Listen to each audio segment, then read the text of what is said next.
material that appears everywhere. It's a newswire, appeared in New York Times. UN finds 217 sex abuse claims against blue helmets. So there was peacekeepers stationed in the Congo who were sexually abusing the local population.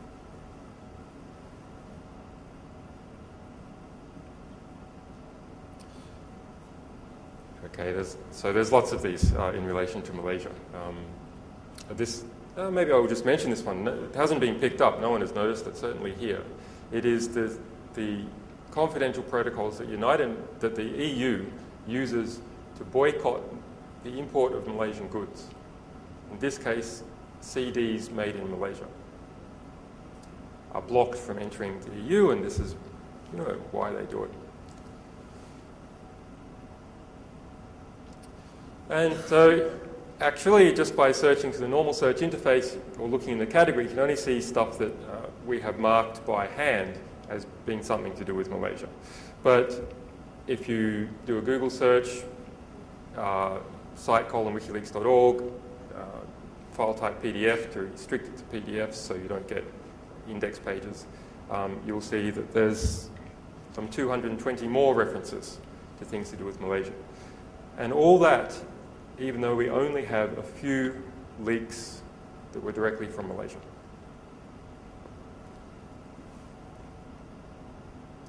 So here's another one. This was a leak from the US Embassy in London. So this is about a Malaysian citizen who's accused of being a member of Jemaah Islamiyah.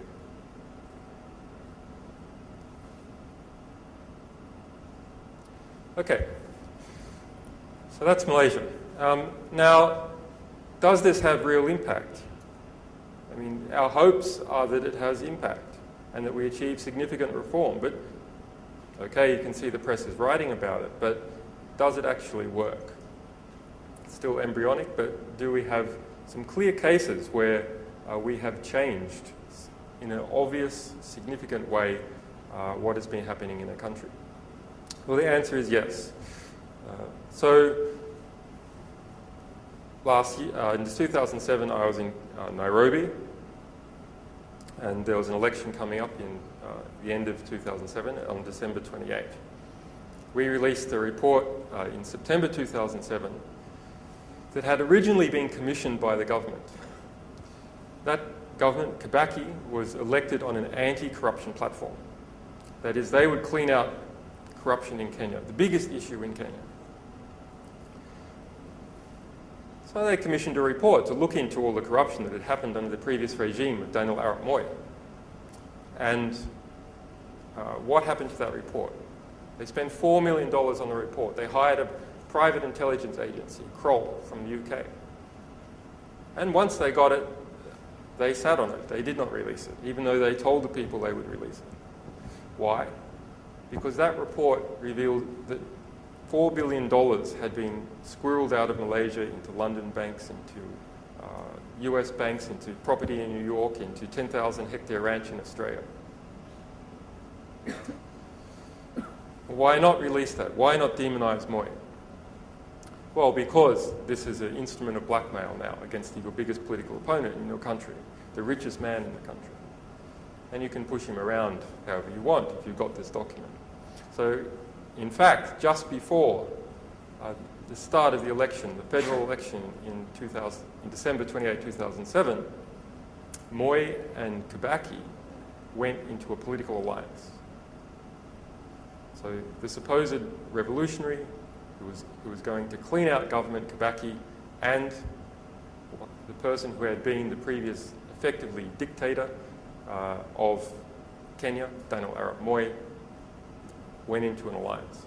Then we released this report 3 days after that alliance. Everyone believed they were going to win the election. The release of that report was front page of the Guardian newspaper. It was on the local TV for 24 nights running. It swung the vote by 10% in Kenya. As a result, Kibaki lost the vote. There's some complications. There was some vote fraud and introduction of a prime minister in the constitution, so quite a complicated procedure, but yes, real change in that country. And for me as a journalist, to go to a country and then within a few months have changed the government of the country, I can't describe how satisfying that kind of work is. Extraordinary. To know almost nothing about a country, go there, and then 3 months later, change the government.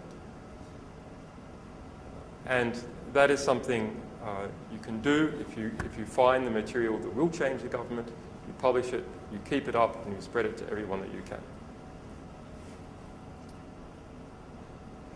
Okay, so, in Malaysia, people always tell me about the Internal Security Act and how there's terrible censorship in Malaysia and everyone is scared. But actually I see some good things happening. I see Malaysia Today publishing some really hardcore stuff.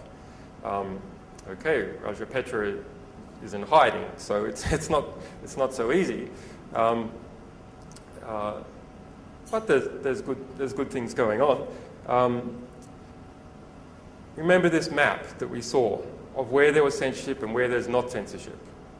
Well, censorship is a developing world problem, right? In the Western countries, it's all green. There's no censorship in the Western countries, right? Wrong. Absolutely wrong. Censorship in the Western countries has been privatized. That's how it works. And police officers and the judiciary are still an arm of the state. I mean, if you get a court order in a Western country, and you say, well, there's no censorship in a Western country, just ignore this, what happens? The police, who are the light arm of the military, right? The only reason you have police and military is because you don't want to have to lug around machine guns every time you go to a house. That's the only difference. So the light arm of the military comes to your newspaper and says, do it, or we'll cart you off to jail. And say, oh, well, that doesn't really happen. Maybe they get fined. Okay, so you have your newspaper. You get a £100,000 fine. I'm in a free country. I'm not going to pay the fine. There's free press here. I'm not paying the fine. What happens? They come and physically repossess your newspaper with the light arm of the military, namely the police. Okay. So, all right, I've just made this claim. Where's the evidence? Okay, so here's a case that I know about because I was personally involved. Now, there is much more going on that I don't know about because I wasn't personally involved. The UK Guardian newspaper has just disclosed 3 weeks ago that this year alone, it has been subject to 10 secret gag orders. That doesn't just mean it's received an injunction that it can't print something. That means it's received an injunction from the court saying it can't print something and it can't tell anyone that it received the injunction or who it was about or when the court case was, etc. A secret gag order. This is much worse than the Malaysian Internal Security Act if the case is public. This is a secret case. So in this case, there was an Iraqi billionaire, Nahadimi Orchi, who grew rich under Saddam Hussein. In fact, was tried in the 1960s with Saddam Hussein for helping to try and assassinate the then Prime Minister.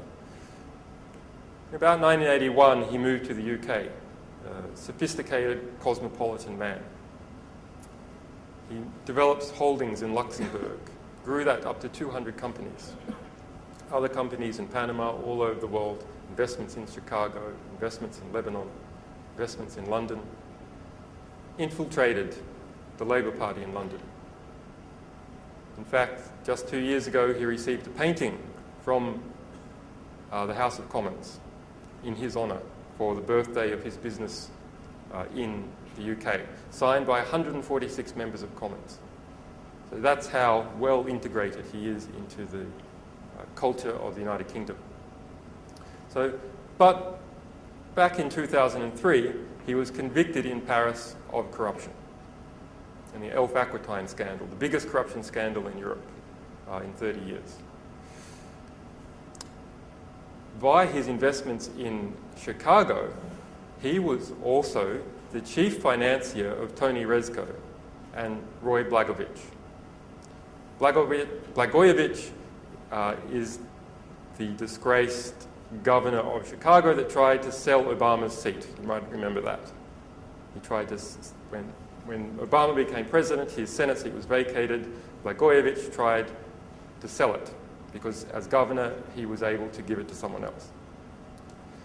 Tony Rezko was the fundraiser for Obama, not the last election, but for his Senate.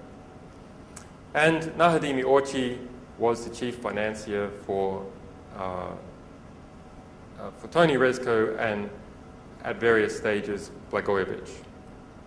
So the US press, because the election was on in the US, became very, very interested in who was connected to Obama. And then later on, who was connected to Blagojevich when his corruption proceedings started. So they started Googling, and they Googled the Guardian website. And it had the articles from 2003 saying Nahadimi Orchi has been convicted of corruption in the Ilfaqatan scandal, and here's why. Also in the Daily Telegraph in the UK. So Nahadimi Orchi hired his lawyers to get rid of that annoying thing before the US press would write about it. So they wrote to the Telegraph, to the Guardian, and said, and later on to the New Statesman, get rid of that or we'll sue you in court, even though it's 5 years old, even though it's been in the archives forever. So those newspapers all removed it before it went to court. Why? Because under Commonwealth law, which Malaysia unfortunately follows, the burden of proof for libel is on the person making the statement. It's on the publisher. That means if you're a publisher and you're going up against a billionaire, the billionaire can just keep you in court forever because they have unlimited funds. And when you run out of funds fighting a court case, you have to pull out. But when you pull out, you haven't established proof. Therefore, you've automatically lost. And then you get all the billionaires' court fees as well. So the Guardian removed it. And how did they remove it? I mean, the Guardian is one of the best papers in the world. How did they remove it? Did they tell their readers they removed it? No. When you go to the pages where it was, what's there? Page not found. Not we remove this due to legal problems. Page not found. When you go to the index of the Guardian, what's there? And you search for Nahadimi Orchi for these stories. Nothing. It's removed from the index. And you say, oh, well, but it's in libraries now. It's still in libraries. It was printed. It's okay. But how do you know to go to the library? The problem is that you trust Google and you trust the index of the Guardian. You're never going to go to the library. So that's just one of several cases I know about in the West where this kind of privatized economic censorship is occurring all the time.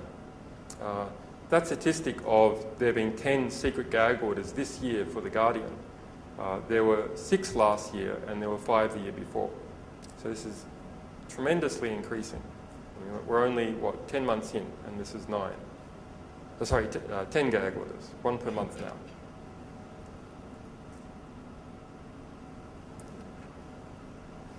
You guys didn't say anything.